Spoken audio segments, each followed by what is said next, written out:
Hello, welcome back to Octopath Traveler 2, with me, McGammar. Now that I'm in a town that I've done a chapter in, I should probably actually go around the town and get all the other things that are inside of it, huh? Let's see if I can... Okay, there we go. I got unstuck. Let's take a look around. Maybe we'll find some boxes. Maybe we'll find some nice stuff. No more stabbing each other out there, right? Good. Now I can get drunk in peace. Let's see. Does this house have a box? Ah, no, you're supposed to be a weapon store, yeah?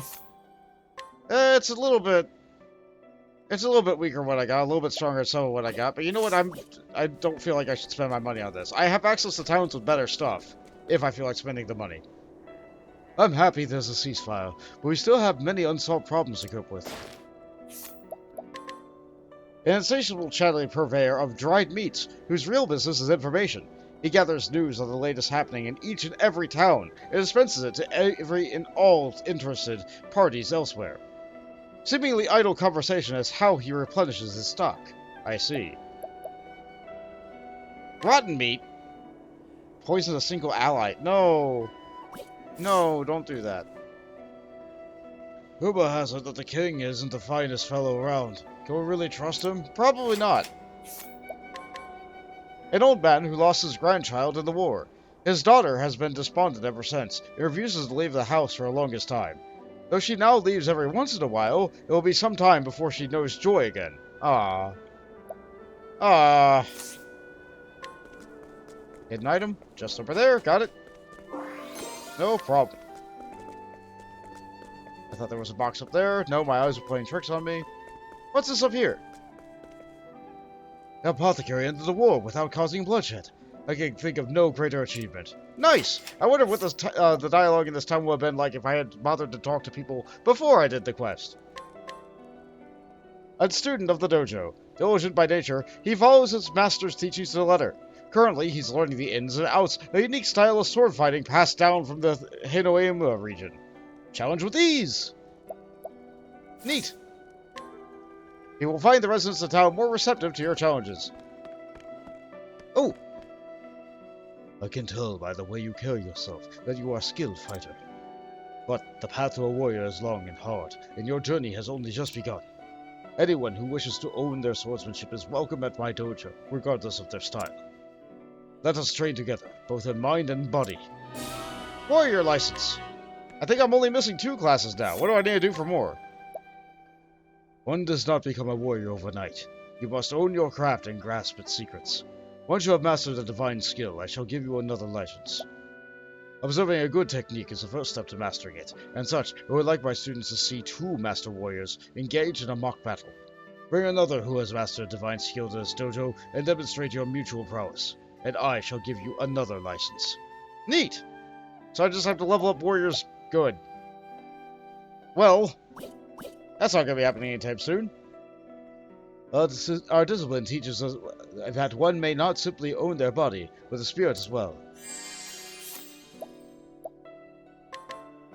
A childhood friend and a steely sword fighter who has joined the dojo to be closer with her. He's thrilled to be able to watch her come to her own in sword fighting day after day. On the other hand, he cannot help but feeling a melancholy sense of loss as she leaves him behind, despite his increasingly desperate attempts to keep up. Yeah, I kinda understand that. No, I don't think I need him. Inner turmoil will blunt your skill. Focus, composure, that is where you must master. A sword fighter is the steely gaze who is unmatched in her dojo. Her father was a famous warrior in his own right, though at the cost of renouncing any emotional connection to his family upon entering this very dojo. I see.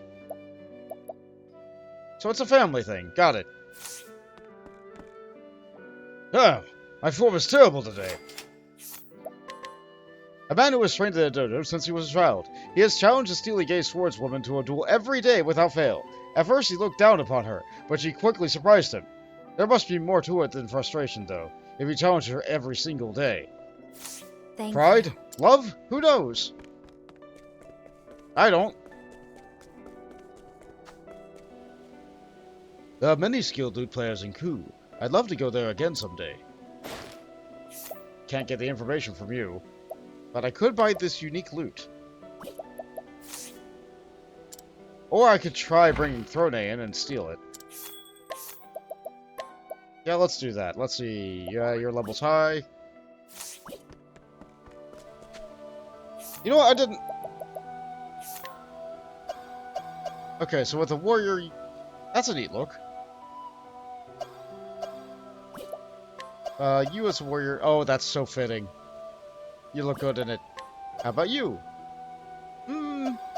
It suits you a little bit.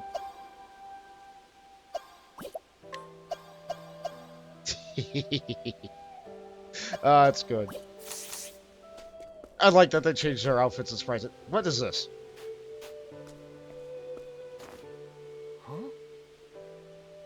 The emblem drawn on that cart. It can't be. You know what? Is that the crest of the legendary merchant Masoud? Oh. Come to think of it, he was supposed to hail from around these parts. Masoud, the merchant who walked the entirety of both the eastern and western continents. Every merchant worth their salt would give a left kidney to read the chronicles he penned of his travels, the Mercantile Manuscript. To think I'd have the chance to meet him in a place like this. I need to take a gander at that Mercantile Manuscript. Oh boy! It's a special side quest. So begins the Scent of Commerce, Sair route. It's locked. Who are you? Howdy, you're the legendary merchant Masoud, ain't you? Oh, there's something I'm dying to ask you. It's polite to introduce oneself before shouting questions at strangers, you know. Oh, pardon me. Partitio, at your service. I'm a merchant.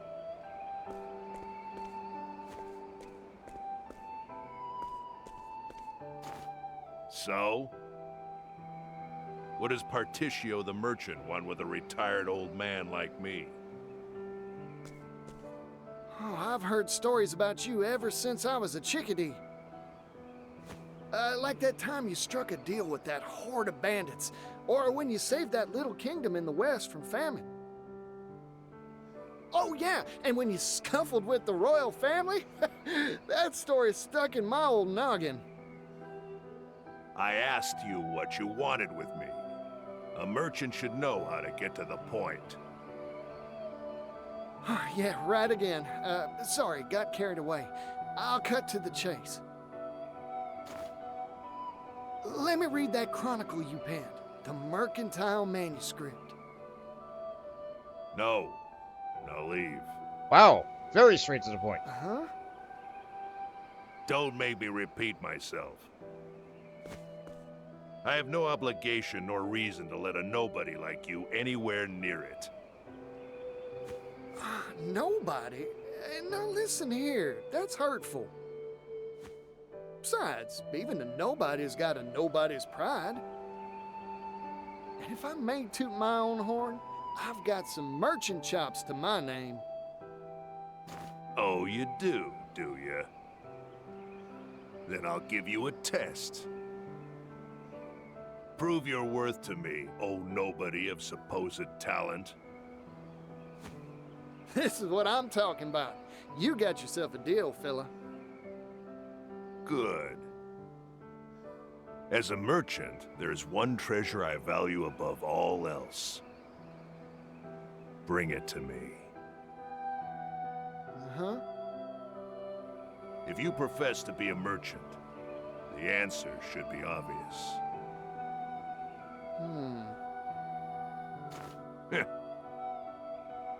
Of course, if you think this test unfair, you could just give... Interesting.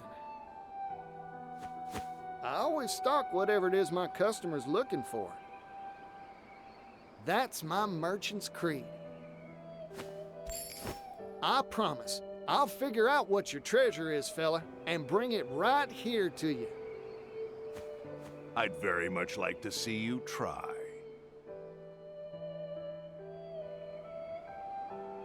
Ah, so it's a riddle. The legendary Masoud's treasure, huh? I'll need to start by looking for clues. Maybe someone around town knows a thing or two about it. Time to gather information. Which is not your specialty.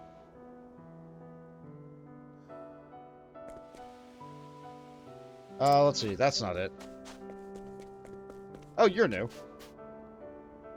Masoud's daughter. My father taught me that we should all treasure ourselves. Daughter of the legendary merchant Masoud. She does not resent her father for disregarding both herself and her mother for the sake of his business, but she does not respect him either. She simply resolves never to live the same way he did. That was very helpful. But I can hire you. Yeah, I'll have to go and hire that guy again because I really like his ability, but... Let's get to work. Alright, I'll follow you. Yeah, easy. Easy, yeah.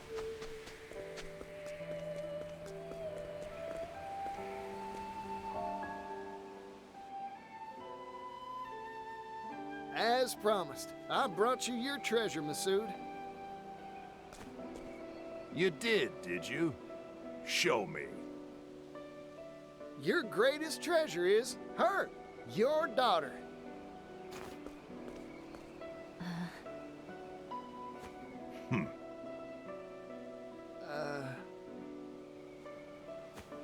Incorrect.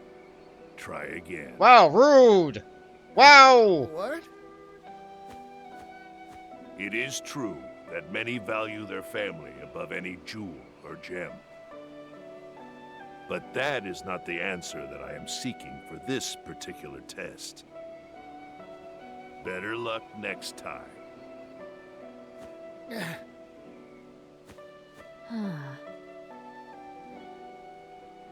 Incredibly rude. Wow. Tarnation. I was sure I had it. What is this test that father gave you? Huh?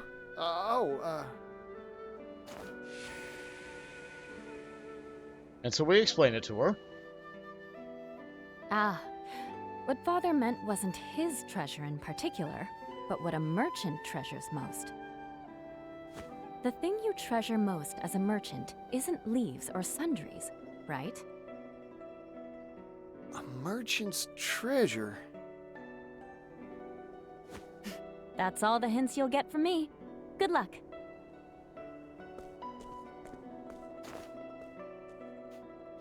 What do I treasure as a merchant? Like she said, not leaves or sundries, that's for sure. After all, that's for moving things around. That's it. My greatest treasure is me. In which case, Masoud must feel the same way, too. It's worth a shot, anyhow. After all, the more you trade, the higher your value, right? Some people like to literally invest in themselves, but we need to... let's see. Once a famed merchant who traversed both continents. At the time, both land and sea routes were yet underdeveloped, so it was no small feat to visit all 8 nations. His effort earned him a repute of a great merchant, but he lost much in the process. Ah, I see. However, we need to hire you.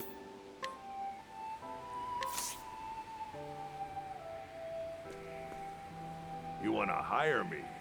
What is the meaning of this insult, Mr. Nobody? I've figured out your treasure, fella. It's you, yourself.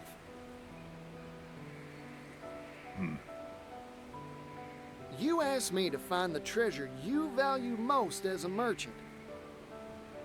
I figured every merchant's got one treasure they set store by above all else. Connections they've built, book learning and experience. All these things are far more valuable than any material object, leaves included. Or am I wrong? Correct. I'm surprised you got it. Of course I did. My greatest treasure's the same as yours, after all. Besides, your daughter gave me a friendly push in the right direction. If I couldn't find the answer after all that, I'd have no right to call myself a merchant. I am honestly astonished that there are still merchants in this world who know how to see to the heart of matters. There have been dozens like you who have come here seeking my Mercantile Manuscript. Every one of them failed this test and went home empty-handed.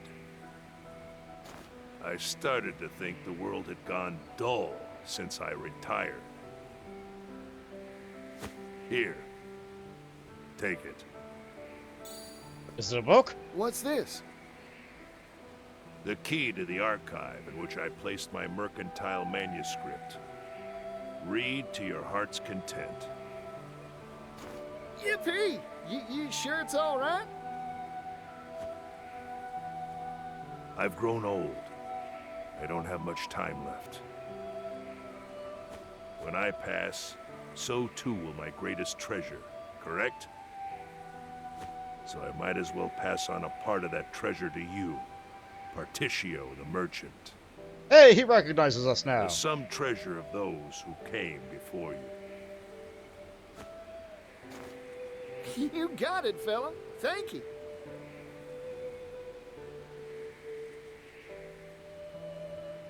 And so we got the Mercantile Manuscript Archive Key. You can now peruse the Mercantile Manuscript in the archives. The records are full of information documented by Masoud. You never know what knowledge you may glean about items, equipment, and more! Okay, let's see. Here again at this hour. You're very passionate about your merchant studies. We could knock him out, but I don't want to. We could ambush him and knock him out. I don't want to. I could take his stuff. Got skills. Consider this my way of cheering for you. I'll take good care of this. We could hire him to get 20% off, but that's not the best that we can do for that. We can do better. If I go back to the other guy and get it again. Hey, more soul stones.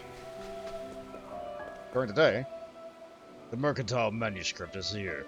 Peruse it at your leisure. Let's see. Once a famed merchant who traversed both continents. I'm pretty sure I got this information. Yeah, I did. That was very helpful. I think I did. Huh. Oh well. That's a lot of books. What's that thing on the right? It's just a fancy box. Okay. Well, we have 4 piles of books here. Well, I hope you like reading. Let's get started. Choose a scroll to read. Demi-humans, a study. Demi-humans are creatures that resemble humans, and yet are entirely different beasts. There are 8 major types currently known. The verminous ratkin, the reptilian lizardmen, the avian birdians, the amphibian froggins, the simian apes, the subterranean moles, the feline cat, and the cephalopodian octopuffs. Demi-humans have displayed a propensity for much higher levels of intelligence than monsters, and are known to employ tools to some extent in their daily lives, and yet, to this day, their origins remain shrouded in mystery. According to the histories, they simply appeared one day, as if by magic, throughout the world. Well, at least that tells us all the varieties. On cats. Cats are a skittish race, the most timid of all the demi-humans. According to myth, there was once a great war fought between humanity and the demi-humans. The conflict was long and bloody, but in the end, humanity emerged the victor. Through wisdom or foresight, the cat alone sided with mankind during the strife, and this alliance won them a place within human society. Unfortunately, the clever and cunning nature of the cat soon earned them the ire of their neighbors, and before long they found themselves ostracized and cast out. Labeled as traitors by demi-human and human societies, the cat withdrew from both to pursue isolated lives, hidden away from all who might do them harm. The smell of beloved, delicious catnip seems to be the only way that can draw them from their hidden places that they call homes. Fortunately, we have some of that, so we encounter cats pretty frequently. All about octopuffs. Octopuffs are our most independent of all the demi-humans, and are the only ones that chose not to participate in the mythological war between humanity and the demi-humans. They are known to prefer travel to battle, and it is said that they only stop their wanderings when their time as this earth is over. There are many superstitions surrounding the Octopath. Their passion for travel and idealistic search for paradise has led some to believe that they are symbols of good fortune. There are even more rumors that say only those of pure heart can encounter them. Of course, adults who have long ago lost the innocence of childhood can still employ cunning to improve their odds of encountering these rare creatures. Octopus favor small, dark spaces, and so the shrewd use octopus pots to draw them out. Excellent. The game is telling me about things I already know, but if I didn't already know it, then the information is here, if you're willing to read. Let's switch to the next shelf. Riddles of the Demi-Humans. All demi-humans possess a certain modicum of intelligence. For example, Ratkin are known to steal and employ human weaponry or clothing, and Birdians possess the ability to craft primitive stone axes. And yet, the burning question remains unanswered. Who fabricated the crowns and other ornaments that demi-human leaders are often seen wearing? As far as we know, the demi-humans do not possess the technology or art to craft such intricate accessories. More curious yet, both the make and material of these ornaments are clearly not of human design. So, where did they come from? Where, for that matter, did the demi-humans themselves come from? This is merely a theory without any evidence to support, but perhaps these strange creatures hail from another world entirely. Not so far-fetched of a thought. The Great Wall, in myth and legend. Guarding the town of Stormhall and the Winterlands is a great wall, a colossal structure that has long kept the town safe from external threats. Construction. Wow. I can't read. A local legend states that the massive fortifications was raised in a single night by the gods themselves. Sturdy and strong, yet intricate in its design, it's clear that this wall is indeed a feat of engineering beyond what modern civilization is capable of. The legend of this wall continues thus. The Great Wall is merely one small segment of some greater fortress, and the central citadel itself lies deep underground. Many archaeologists have spent years attempting to uncover this hidden redoubt to no avail. More curious is the event that occurred some 820 years ago. An enormous cavity suddenly appeared in the Great Wall, though none know who created it or how. Later given the name of the Pit of Darkest, it was later a catalyst for conflict between the fallen kingdoms of Fjall and Delstock. This struggle would later be known as the War of the Great Wall. How aptly named. Let's see. Gate to the Netherworld. The poet Kala, as Kaya, penned this passage some 100 years ago. On an island lost in sea, split twain, lies a portal to an alien plane. Beware, be warned, ye fools who'd approach, for none should draw near, this gate encroach. When Kaya first published this passage, it was assumed that this island was a mere figment, the product of a poet's overactive imagination. However, in recent years, Kaya's lesser well-known history as an adventurer has come to light, and scholars have begun to debate whether his poems were not fantasy, but in fact the annals of his travels. A warning for you who read this entry. Though the existence of a portal to an alien plane seems preposterous, we must remember that what seemed impossible yesterday becomes common sense tomorrow. Sneer at what you don't understand at your own peril, for one day you might find yourself on the wrong side of the truth. And we do have characters who actively seek the truth. So that's all from Shelf 1. How about Shelf 2? On weaponsmithing. There exist only 6 primary weapon categories: swords, polearms, daggers, axes, bows, and staves. Actually, this is not an accurate statement. Bound by the rules of the Blacksmith's Guild, the manufacturers of weapons outside of these 6 categories is strictly forbidden. Why limit the scope of human imagination? Religion, of course. The 6 weapon types were those wielded by the gods, and they will tolerate no other. Or at least, that's what the lie disguises the greater truth. The fact is, it is much easier to monopolize the materials and techniques for arms production if you can limit what can be made. Or, so a little bird told me anyway. Whatever the truth, this prohibition has resulted in very few wielders of whips, flails, and so on. Ah, and so I will continue to point out every person who wields a weapon that's not the primary 6. Enchanted and magical weapons. Among the many weapons one may find in the world, some are imbued with magical properties. These enchanted weapons are both rare and powerful. There are 2 primary means of crafting an enchanted weapon. The first sounds simple in principle, but is in fact quite difficult to achieve. Few craftsmen possess the necessary skills. Simply put, magic must be carefully folded into the weapon during the forging process. The second method is much rarer and harder to replicate. These enchanted weapons gain their power naturally, their magic imbued over many years of use by a gifted wielder. Very few of these have ever been documented, and it is through this that only those with incredible powerful wills can make these miraculous weapons spring into being. So use a weapon long enough and it becomes spirit-bound to become sentient in its own right. Neat! What a fascinating world we live in. On ornamentation. What is ornamentation? Literally interpreted, it refers to ornaments being worn for fashion, like a big, floppy, garish hat. Wow, I feel like that's a stab. This assumption is a common one, but it is in fact onerous, or erroneous. The truth of the matter is that the true ornamentation refers only to special jewels crafted by dedicated sacred craftsmen.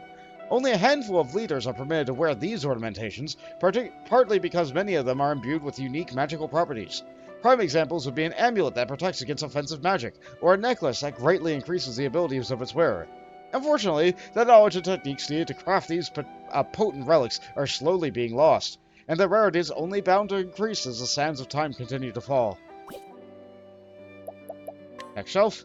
Battle-tested armaments. To the victor go the spoils, a long-standing tradition adhered to by those who live by the sword.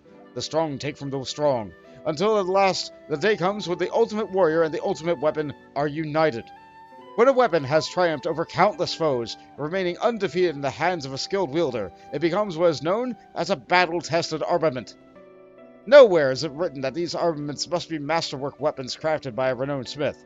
No, these weapons are forged in the fires of battle.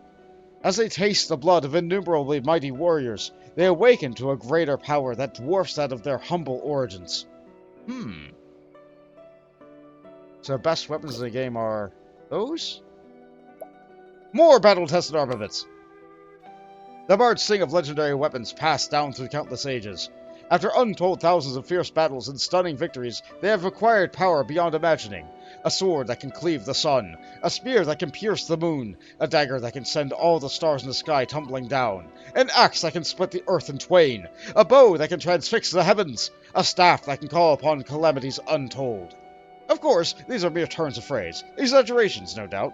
Still, very few know of the true power of the battle-tested armaments. Why, you ask? Because most of these weapons have long slept in graves beneath the soil. So I need to find a graveyard. Okay. Divine weapons and arms masters. Oh, we know about these, sort of. In times of yore, the gods entrusted humanity with 6 divine weapons so that they could protect themselves from evil. The Conqueror's Sword, the Warlord's Spear, the Dancer's Blade, the Lionheart's Axe, the Hunter's Bow, and the Spirit Lord's Staff. It is said that each of these weapons houses incredible power, and that those who can unlock it will earn themselves the title of Arms Master. And yet, the divine weapons were too mighty for humankind. Driven by greed and ambition, the Arms Masters soon began to quarrel amongst themselves. One by one, these artifacts were lost, and with them, the skills and knowledge needed to wield them. Still, there are some who remember. Among these learned few, it is thought that the rightful heirs of the secrets of these weapons still reside in this land, passing their knowledge down through generations of chosen successors. Of course, this is more likely than not just an empty fantasy. No, we found them. It's good. Next shelf. History of grapes and plums. Woo! Grapes, delicious grapes! They heal the body, while the tart juices of the plums revitalize the spirit. These 2 restorative fruits are ubiquitous throughout the world. Yet, there is a darker side to these innocuous-seeming treats. According to some myths, their cultivation was forbidden to man by the gods themselves. There are many tales why, but 2 stand out above all else. Firstly, the devilish liquid called liquor can be easily made from their juices, and the gods do not look with favor upon those who drown themselves in drink. The second, most widespread story states that they were prohibited because of how easily they could be turned to use as tools of war. Whichever of these myths may be true, it seems that humanity has broken a sacred promise with their divine. So, they're not good? No, they're too good for us to have, I see. Lychee imports. The lychee, a succulent fruit from the outer continent that activates the latent power of an individual. Though the beneficial effects are well documented, it is equally well known for its difficulty of its cultivation.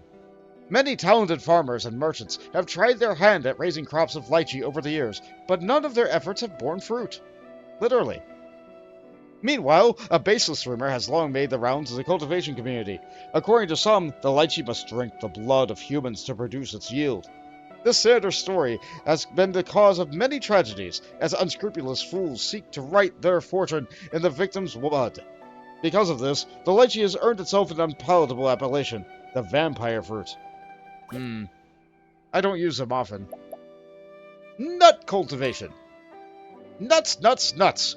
The fruit of certain trees, with a hard shell concealing nutrient-rich meat and seed within. Nuts are enjoyed the world round as foodstuffs. However, not all nuts are created equal. Those harvested from some wild trees have powerful effects that are proven to enhance a human's abilities. Scholars have classified these as rare nuts, and have poured blood, sweat, and tears into cracking the secrets to cultivating these precious products. Yet little progress has been made. It seems the moment that cultivation is attempted, the nuts lose their special properties. The mystery remains unsolved, and so these nuts remain a highly sought-after and prized commodity. I'm glad the game is giving lore as to why we don't have stat-increasing items commonly everywhere. Next shelf. On concoction.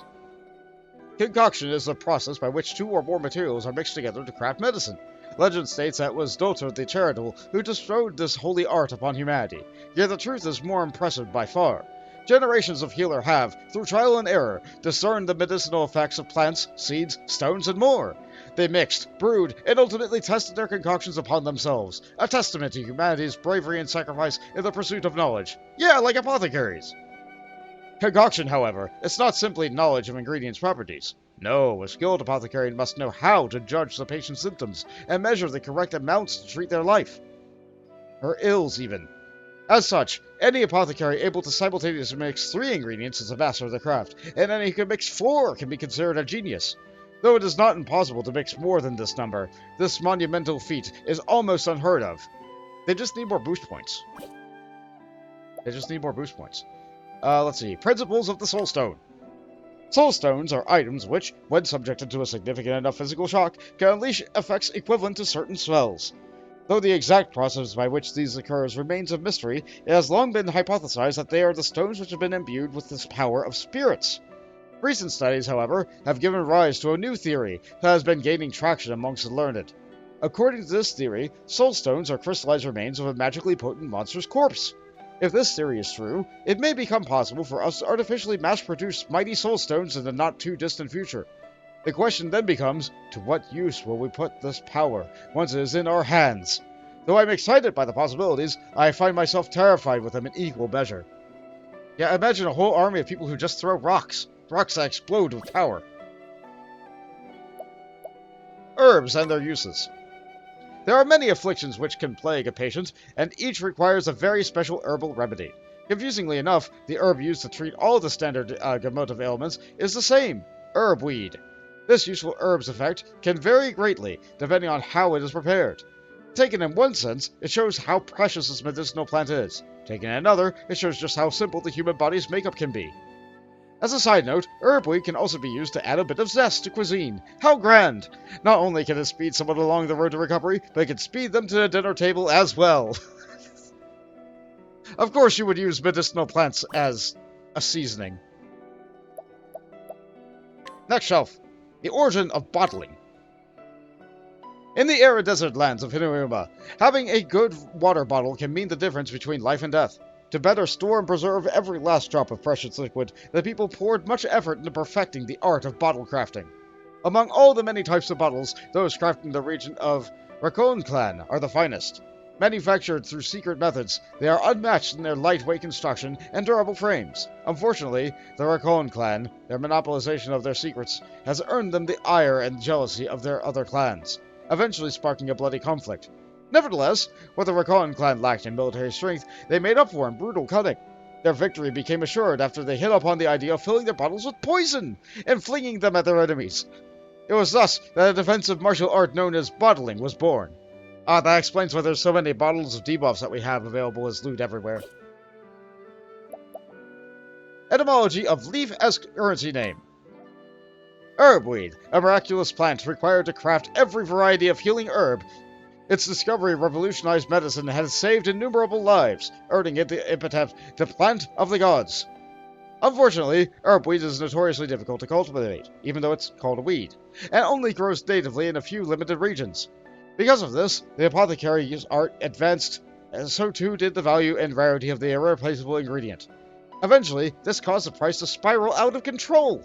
To curb this growing problem, various lands put ministers or lords in charge of overseeing herbweed production and trade, and soon the price of each precious leaf was fixed. The stability eventually led merchants, commoners, and nobles alike to begin using leaves in place of other currencies.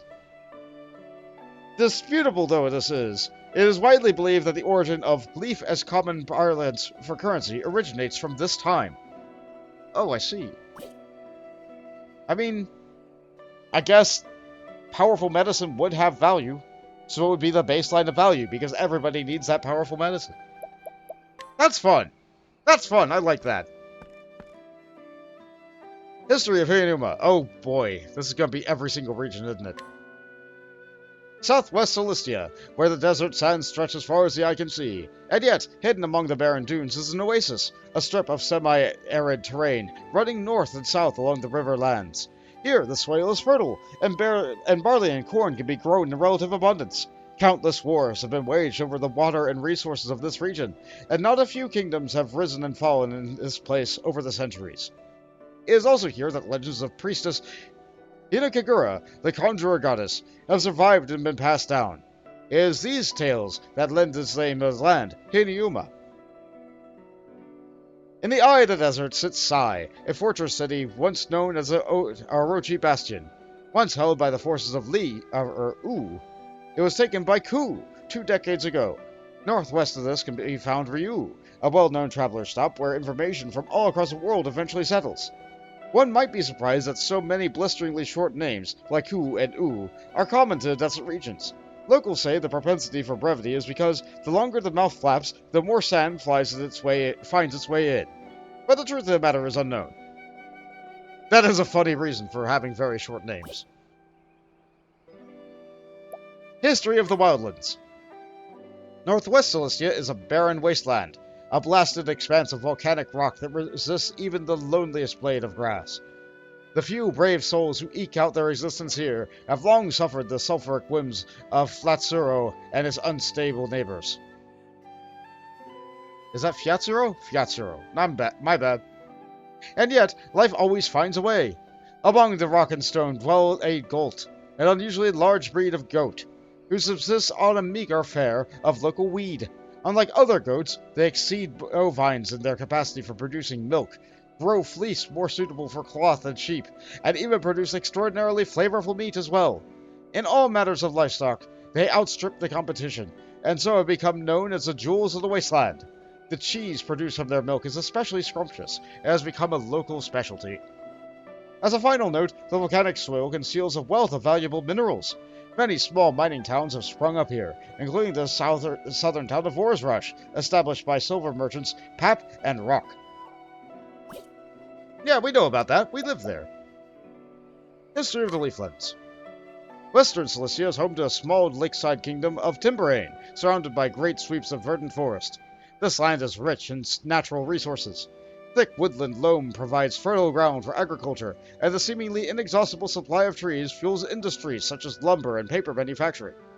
The small village of Cropdale is famous for its raspberries and peaches, and the fruit pies are widely known to be especially scrumptious.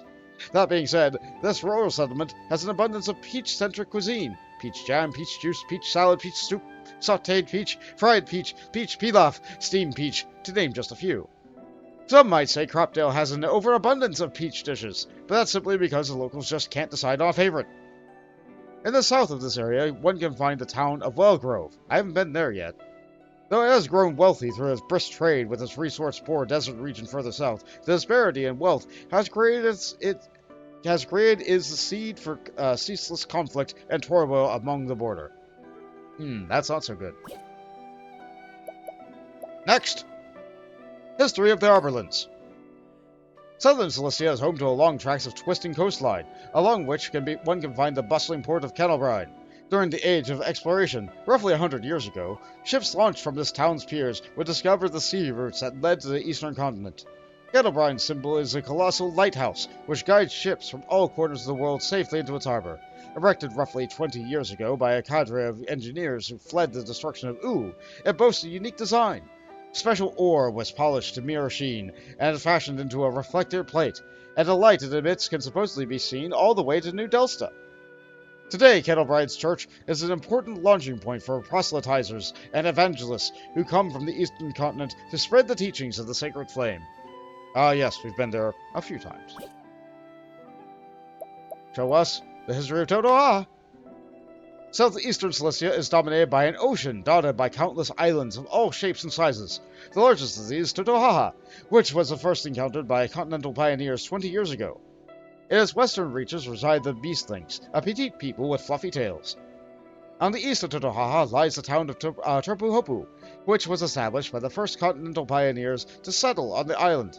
The arbor's town's proximity to New Delsta caused it to be developed as a resort for the wealthy.